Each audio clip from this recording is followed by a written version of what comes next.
Southwest Division. Where do we start?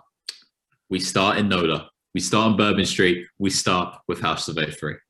2-2 this week, 24 and 29 overall. The New Orleans Pelicans. What an interesting season it has been. George, take it away. Oh, the New Orleans Pelicans, mate. It's been good, man. It's been good. 2-2 this week, like you said. Last 10, 5-5. I mean, I don't have much to complain about on that. As long as we're not going down, I'm good with that. So in the past couple of games, they've had Cleveland, they've had Philly, and they've also had Nets, just to name a few of those. Nets, they did lose, going 139 to 111. But then Zion Williamson comes in with Philadelphia, almost makes his first triple-double in his career, and he was only shy by 2 assists. 2 assists. He went off for a total of 37 points, 15 rebounds, and then 8 assists on that, obviously. And then again, he goes off for 38 points against Cleveland, 9 rebounds, and 8 assists again. This guy has been turning on the jet since his return, and it's been much needed boost for the team. Like, you see the impact he's going off with, and the connection between him and Lonzo Ball. Every time I see it, I think they're trying to go for the new title of Lob City. So like, it's fun to watch. Yeah, gotta love it.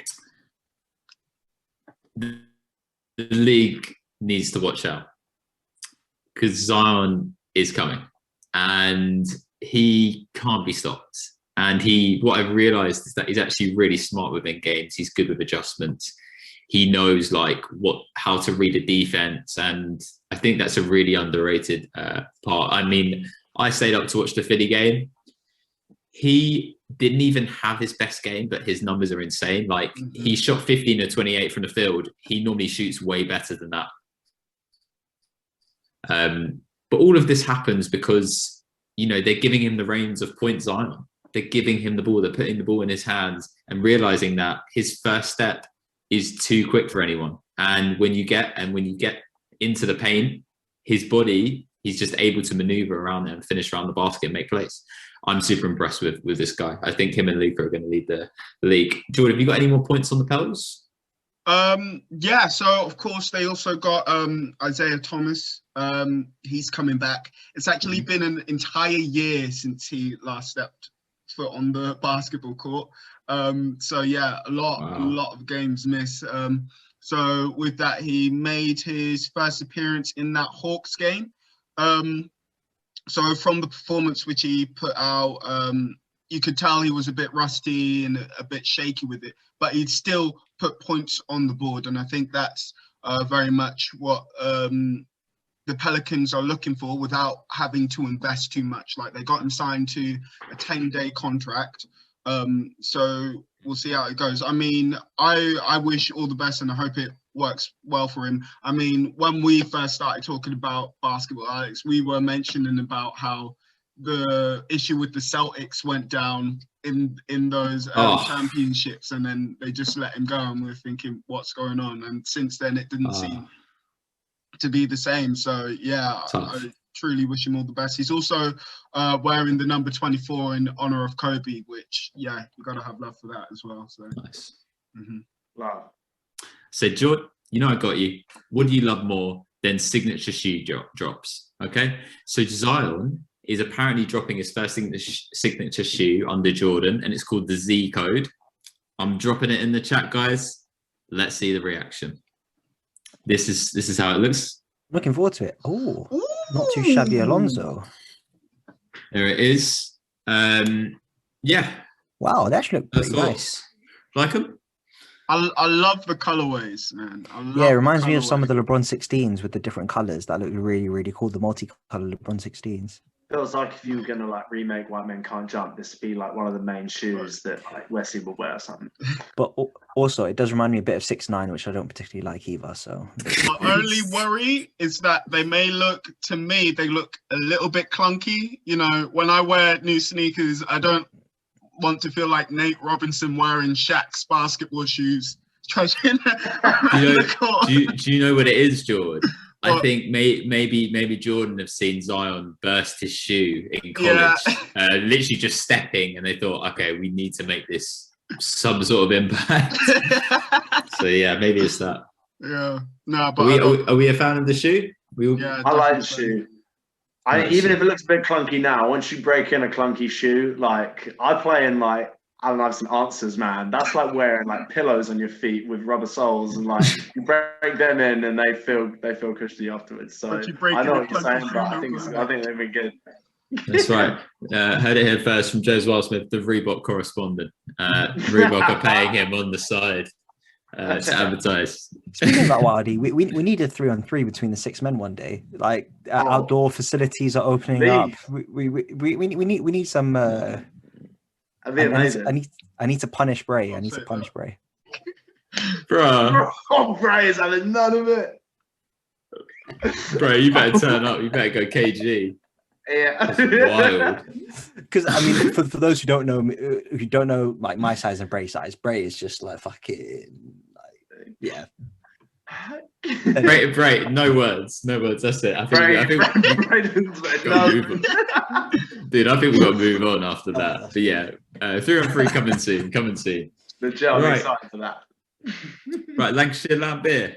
Let's head to Tennessee. Memphis Grizzlies also 2-2 this week. They are a smidge above 500, 26-25 overall. Let's talk about the Ja Morant led Grizzlies. Yeah, the Grizzlies, same old. Well, always is. 5-5 in their last 10, 2-2 in their last week.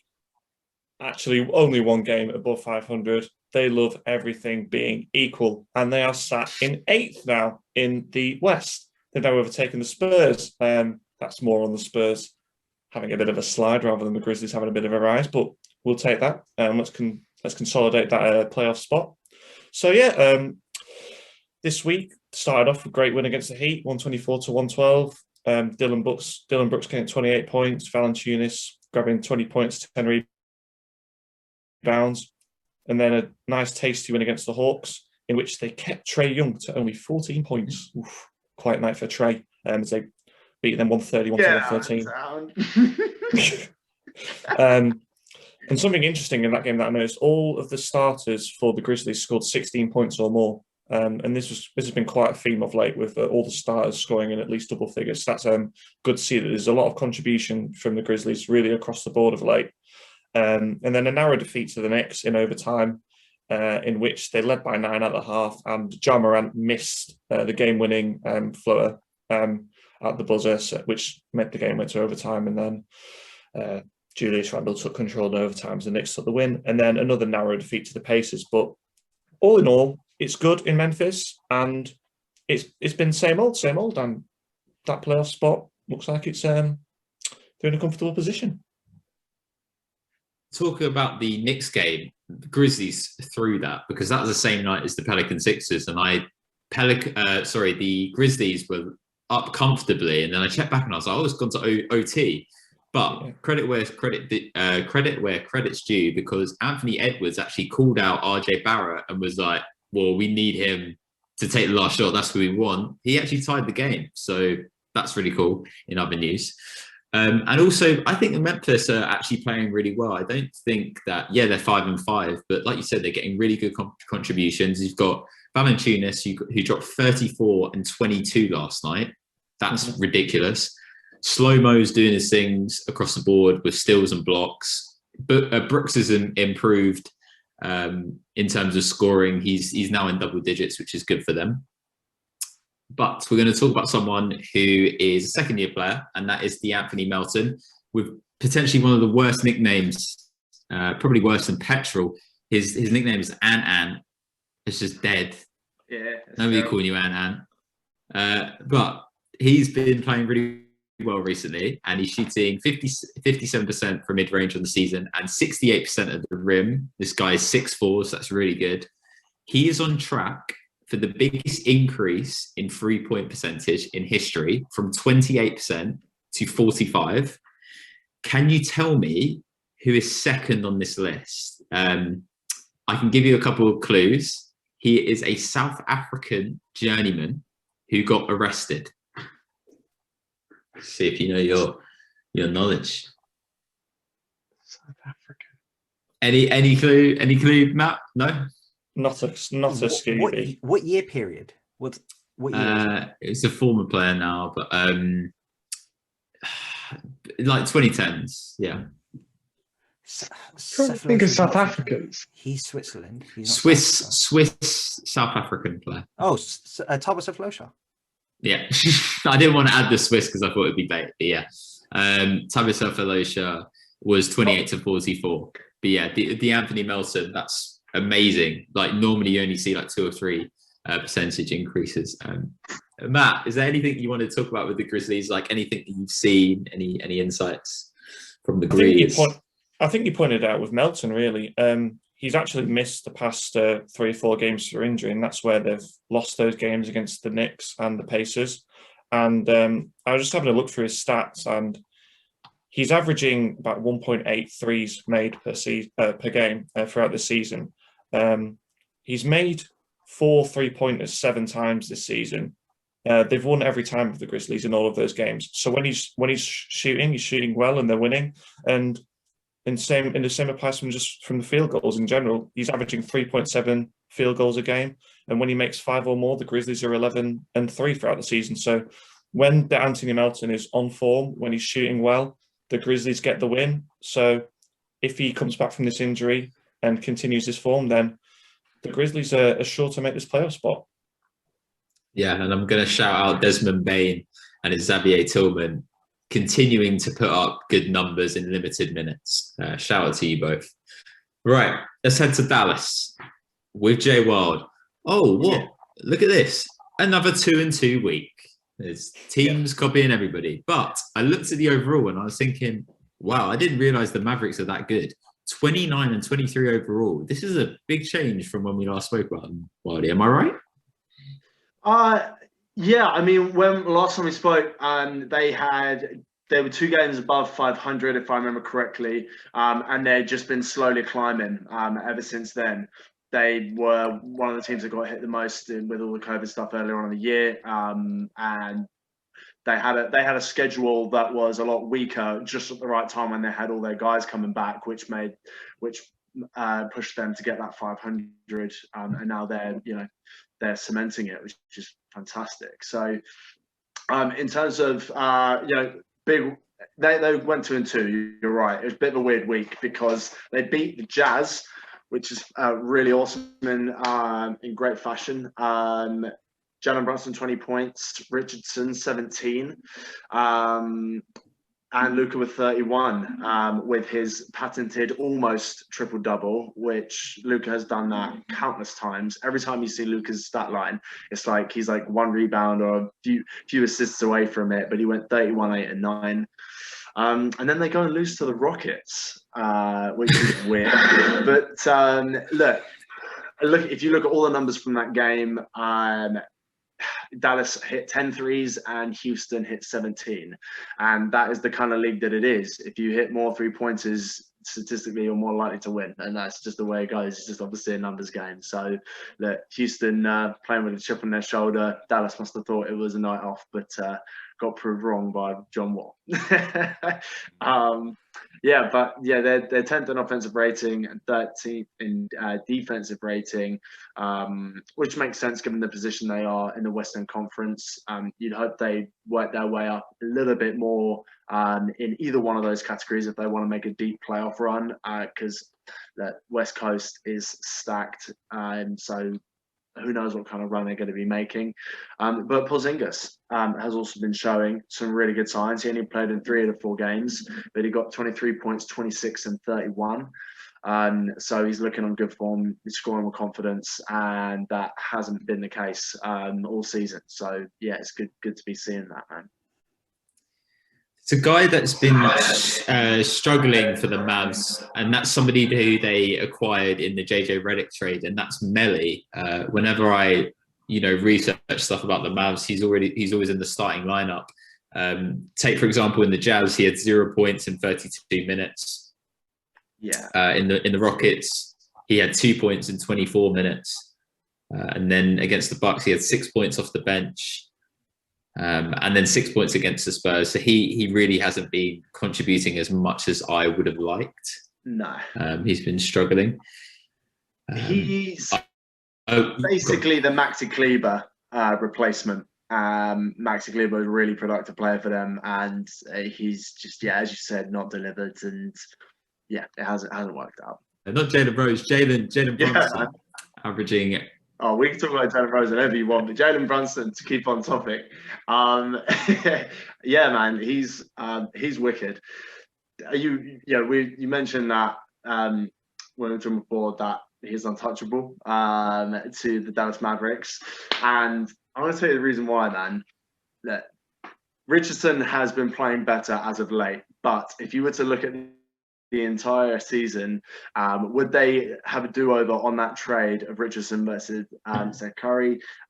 They would say absolutely yes, but the emergence of Jalen Brunson being as efficient as he is the main reason why they're saying he is untouchable, because they do not want to make the same mistake twice. Jalen Brunson, amongst shooting guards, has the best field goal percentage. Amongst shooting guards, he's 17th in three-point percentage. Seth Curry is actually 13th. So they're very close to each other, but, the margins of difference is so tiny that hey, I'll take it. So look, he's really filled the role that they thought Richardson would. So that's why they're saying he's untouchable, because they don't want to make a move, the same mistake they made when they gave away Seth. But the plus side to it is that Richardson is now upped his game, so now they got best of both worlds. Jalen Brunson, he's averaging 12.8 points per game, 3.5 rebounds, 3 assists in 25 minutes. And then you also, like you mentioned, Brian Windhorst said he was untouchable at the trade line. But Wildy, out of your 6 teams, in the 6th man, who is the most untouchable team? So am I picking them if this is the playoffs, or are we talking about regular season? Let's say you get to keep the teams that you already have in the playoffs. Yeah. Okay, right. And so, he's untouchable. He's your number 1 team, basically. I gotta say, man, I'm loving. I have Phoenix take it for me. Just fine. Yeah, fine. You'll be off the podcast next week. We'll get a replacement then. I set it up and it's the wrong answer. Should we move on to the Spurs? They're more durable, baby. It's all right. The new girl comes along. Chris Paul experiments, all fancy. I get it. No, it's fair. It's fair. No, because Doc's the new girl in Philly, baby. Listen, there's a shiny new toy in 5 teams. I'd tell you one thing that isn't new about Doc, and that's his voice. Lord. Right. He's like Wheezy. He needs a new squeaker. All right. So the Mavs played this team last night. Really good game to watch. 2 rivals going up against each other, sort of reminding of the good old times with Duncan v Dirk. But sort of with a new twist. The San Antonio Spurs 1-3 this week, 25-26 overall. That win actually snapped a big losing streak. How's Lusky? Yeah. I just don't want to look great when I talk about them, because I ain't trying to hear Spurs being overrated and overachieving, as true as it may be now. It wasn't before, but it is now. So last time we spoke about the Spurs, they were 22-17, now 25-26. So as Alex mentioned, they were now below 500, which is disappointing for the Spurs. That means they went on a 3-9 record since we last spoke. Their 3 wins: Cavs, Bulls, Kings, nothing to really write home about. Their losses: there are 2 losses in overtime, 1 to the Hawks, another to the Pacers. Disappointing. 1 possession losses against the Hornets and the Nuggets. Those possession hero their games, and then a blowout loss to the Clippers by 32. And as our mate Lancashire Lambert mentioned a bit earlier, they lost to the Cavs by 24, which is really disappointing. Part of it we can look down to just they don't take the most amount, they just don't take a lot of threes. So I was looking at it earlier. The only team to attempt less threes are actually the Cleveland Cavaliers. They attempt roughly 28.5 threes a game, where San Antonio attempt 29. The positive is that they do overall shoot a better percentage than the Cavs do. So although they're only second in attempts, they are only bottom 10 in percentage. So at least they're not taking unnecessary threes, which is a bit of a positive. When I then look at sort of the rest of the bottom 5 teams who are in the lowest attempted threes, so you've got Cleveland, San Antonio, then you've got New York and Philadelphia, which is quite surprising because New York are pretty good and Philly's pretty good. But then the key thing there is that they're both really good on the defensive end. So if your threes aren't hitting and you aren't scoring consistently, at least you have your defense to sort of help limit the opposition to points. The Knicks have the best 3-point percentage defense in the league. Philly have got Joel Embiid, who's a beast on defensive end, and of course Ben Simmons as well, who's a leading candidate for Defensive Player of the Year. So that helps them on that side. But Spurs just don't have that consistent defensive efficiency to match up with their lack of 3-point shooting. Whenever they do well, it's because Patty Mills gives them some consistent threes to help them through a game, or keep on forgetting his name, the rookie Devin Vassell also is like the most reliable 3-point shooter, which isn't the best if your rookie is your most reliable 3-point shooter. So that's just been sort of the story of the Spurs, so to speak, recently. The good news is that Derek White has been back and he's been forming a really good relationship with the rest of the young backcourt and wings that San Antonio have, so that is nice for them. But yeah. 2 back-to-back really close games. That Nuggets game, KJ misses that layup, and then DeRozan just misses the tip in, which is tough. But they bounce back in that Mavs game, as we spoke about, Ed. DeRozan hitting the game winner once Luka had tied the game with a sidestep midi. Very nice. You wanted to speak about Lonnie Walker, little jam over Melly. Oh yeah, I mean that was nice. I also like Lonnie Walker's reaction, just a nonchalant, like it's whatever, just like dead serious, what I do. Straight out. Yeah, and actually, when Wahdi said Lonnie Melly is just like a what's his face, Maxi Kleber, the German kid. Yeah, Maxi Kleber. I actually thought it was Maxi Kleber who got dunked on. So I was watching it. I was like, oh, Maxi Kleber just got dunked on. But, oh no, actually, it's this other guy who looked exactly like Maxi Kleber. And I thought it was just him. But sort of linking on to Lonnie Walker and DeMar DeRozan, I saw an article in The Athletic recently, which was comparing the best starting lineup of a team versus the worst starting lineup of a team. And San Antonio Spurs, their third most frequent starting lineup is a net 28. Wow.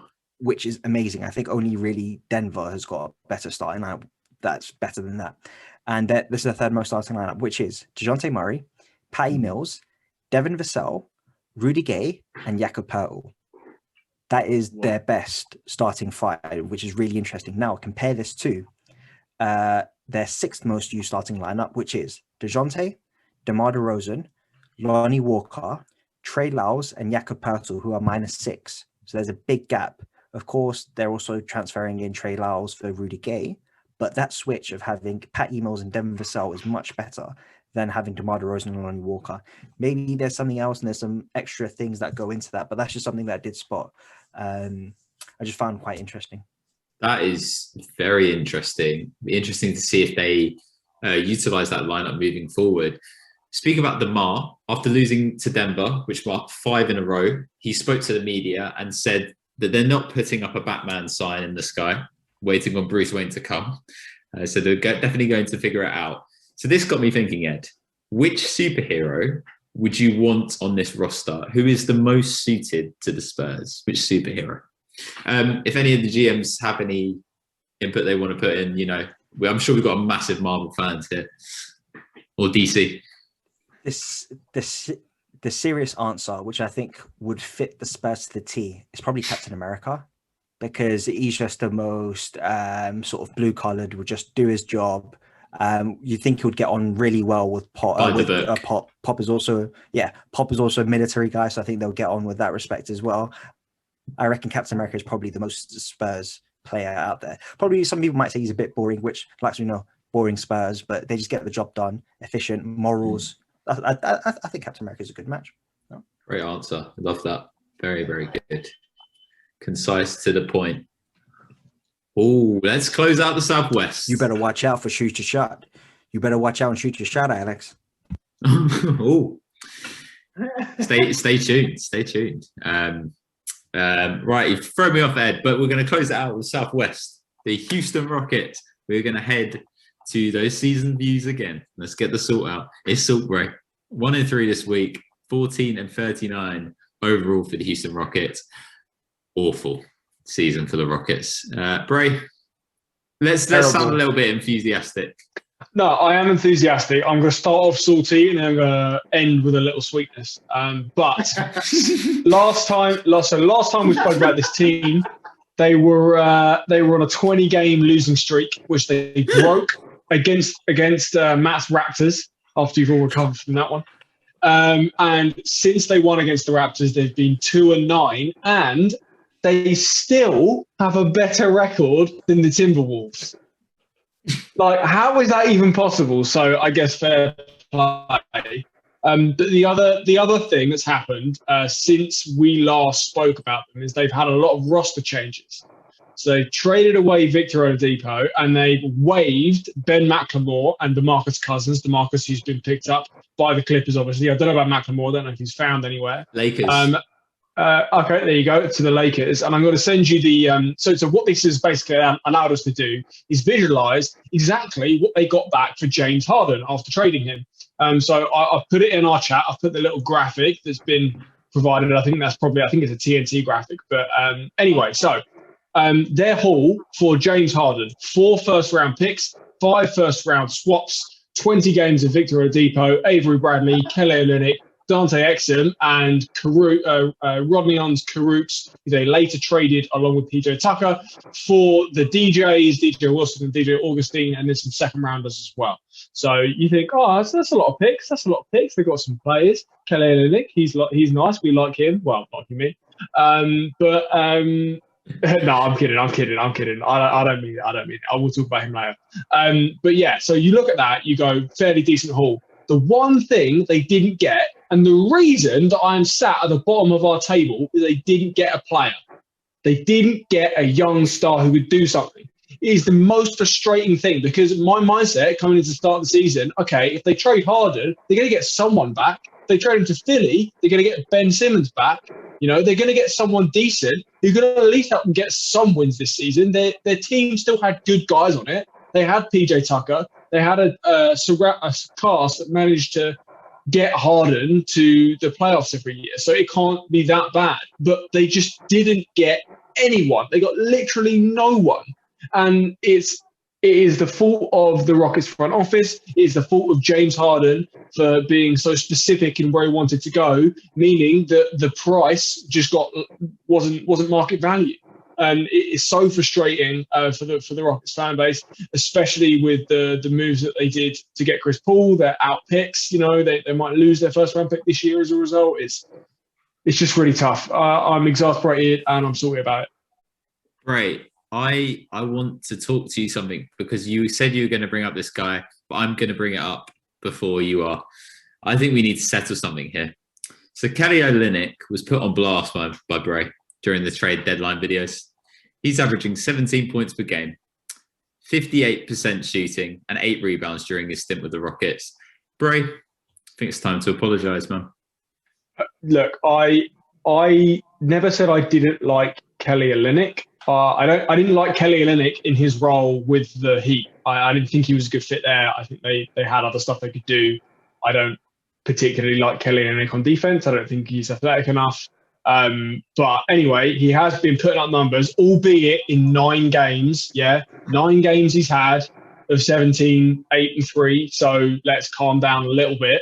But he has been really good. So fair play to Kelly. He's coming into a contract year as well. So he's looking to get paid. He's getting big minutes, lots of shots. So props to him. I think he is going to get paid. I think a team's going to look at him and go, you know, we really like him. But one thing I do want to kind of highlight for the Rockets, it's not all bad. Now, one of the things that they've really, really struggled with is having players available. So John Wall, only 34 games out of 53. Christian Wood, only 30 games.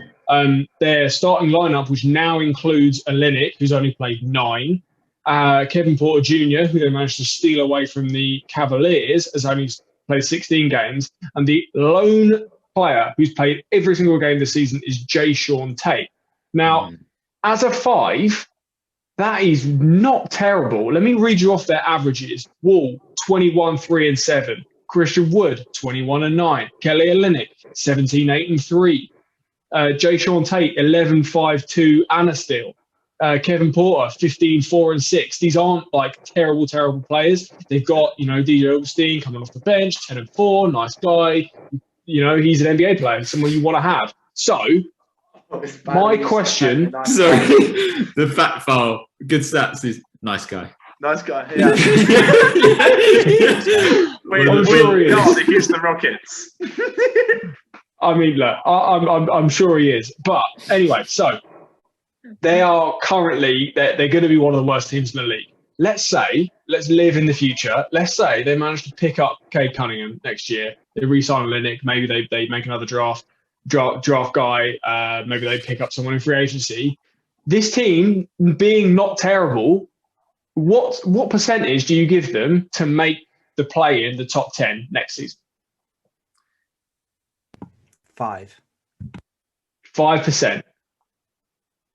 Right. Have you seen the West? If this means you're going to pick them again next season, think about it. This is not going to bode well, bro. You're invited back, bro. You're invited 90%. back. Bro, you can take them. 90% they're going to make the playoffs. 90%. I mean, yeah. Like, okay, I just wanted to run it past. Not everyone's being as optimistic as me with these guys. There is a path to redemption for them because, honestly, the guys they have aren't completely terrible, in my opinion. But again, all comes back to that. They didn't get a player in the James Harden trade. For this season, it definitely ain't the one. I've been covering them and looking at them all season, and it's not been the most fun. You've been hoodwinked, Bray. And also, Ed, Bray's going to tear up his piece of paper where he just wrote down all those viable pieces. It's like, oh, damn, it's not good. Timberwolves. They're pieces. They can, to be fair, they can get stuff with these pieces, though. Like, if you want to try and go younger with some of these guys, sure. Like, if I was them, I would re-sign Kelly Olynyk just so you can trade him. Okay. That's the smart thing to do. He's a piece everyone wants. Let's head to the leaderboard. That's where we're going. Right, let's go from top to bottom. I'm surprised that this hasn't changed. House Lasky is still at the top. 179 to 140. He is at 56%. His best team are the Clippers, who are number 1 in the power rankings, actually. Sorry. No, they're not. The Utah Jazz is still his best team. Yeah, the Clippers are also doing really well. Yeah. It's always flying under the radar. And the Magic are your worst team. Right on his tail still is House of 03. I'm surprised he hasn't overtaken him. 54% for you, 172 and 143. You have played 4 games less. I don't know how much that's going to pay dividends for you. Parantic Express, solid, man. 52%, 167 to 151.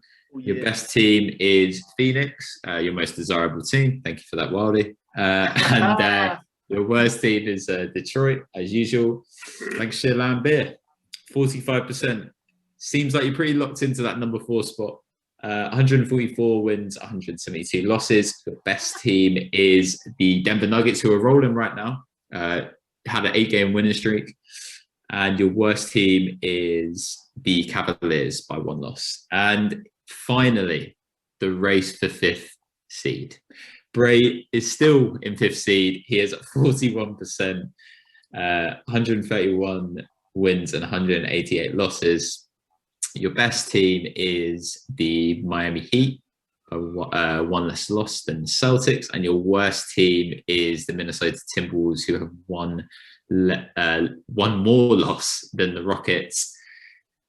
Houston and Minnesota, please tank away. That's all I'm going to say. I'm making gains, though. I'm making gains. 41's better than the 40 it was last week. So, what a week it's been. Shout out to all my GMs as usual for your insights and your just general knowledge, general banter. From a sick man, And everybody else, it is over and out. Later. See you later. Ciao.